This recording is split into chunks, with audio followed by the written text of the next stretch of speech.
What if Mount Sinai is in southern Utah? Let's discuss. So this follower is asking me to explain how Galatians 4:25 makes any sense, because it says that Mount Sinai is in Arabia. And obviously we all know Arabia is not in Utah. Instead of answering this directly, what I'm going to do is take you through my process and show you how I find the answers to questions like these. And I actually have not addressed or looked into this verse specifically, so let's do that together. We will see what we find. So the first thing I like to do is compare a lot of different translations. A lot of times there's discrepancies, often very large discrepancies between translations. In this case, they do all seem to say Arabia, however, so that's kind of surprising to me. So then the next thing I'll do is pull out my old 1560 Geneva Bible just to see what it says. And it also says Arabia. So that's cool. So that tells me Arabia is the actual word we need to look into. Like, there's not a bunch of different translations of that word necessarily in our English Bibles. So let's figure out what Arabia is all about. So then usually the next thing I'll do is just a good old-fashioned Google search or whatever search engine you like to use. The AI overview tells us Arabia means desert or steppe. It relates to the concept of nomadic people or those who live in the desert, and it reflects the geographical and cultural context of the region, often associated with arid landscapes and nomadic tribes. Okay, so that gives my brain kind of a general overview of the word, which helps the way I think anyway. Then I'll look and see what websites Google suggests. In this case, it suggests several. I really like this website up here. I use it quite a bit, so let's see what it says. Okay, so when I click on that, the first thing I see at the top of the page is this little line here, which I've never noticed before. It says possibly not a biblical name, so let's click on that link and see where it takes us. Okay, this is cool. I actually did not know this. They're working on compiling an entire list of biblical no-names, but biblical names that aren't really names. That's super cool. I didn't know that. See, we're learning together. Okay, so there's Arabia right up there at the top. Arabia is a biblical no-name. That's funny. I'm going to have to save that page. Okay, so the meaning of Arabia means nomadia, to crisscross or traverse. The name Arabia in the Bible, it's not clear whether the name Arabia actually exists in the Bible, or if it is in fact a proper noun with a regular narrative meaning rather than an appellative one. I'm not familiar with that word. Sorry if I said it wrong. Okay, so it's starting to sound like Arabia is actually just a translation assumption. It kind of reminds me of the video I did on the Nile. The Nile is similar in that it's not actually the name of a river in the Bible, but it was kind of translated into the Bible. It says it appears to denote the not otherwise specified individual inhabitants of the area. And it says it speaks of all the kings of Arabia. I'm having trouble reading that behind the little pop-up box there.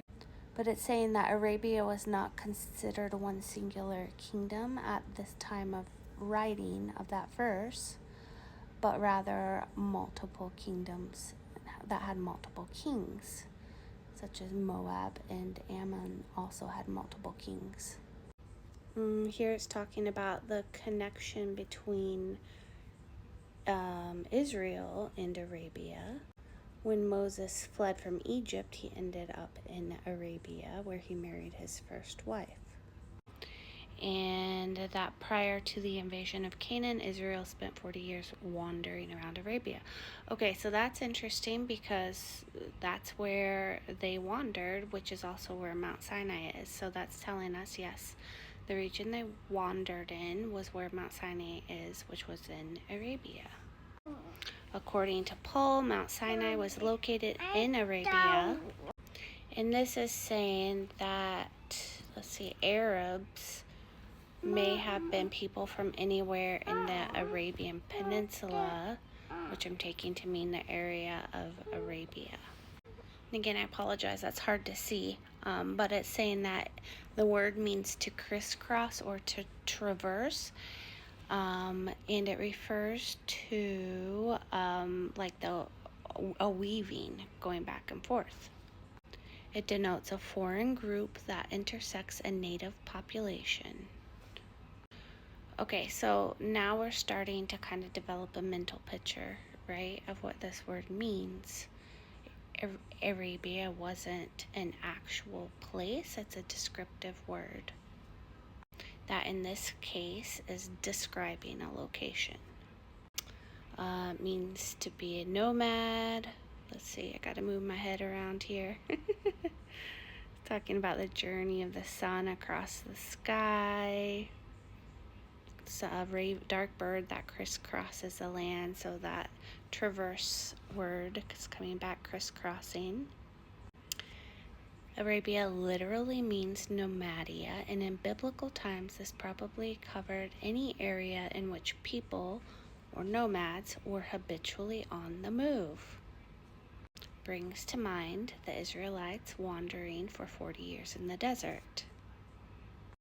Okay, so what I'm gathering from all of this is that Arabia isn't actually in the Bible as we understand it to be in our modern times, in our modern language.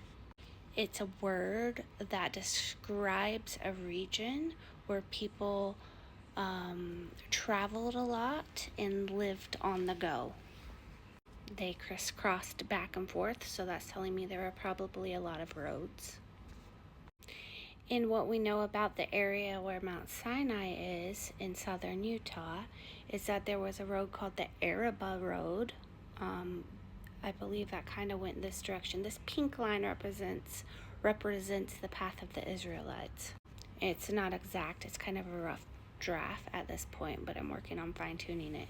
This yellow line is called the King's Highway, and it was definitely a road highly traveled of traversing back and forth from Egypt to Assyria.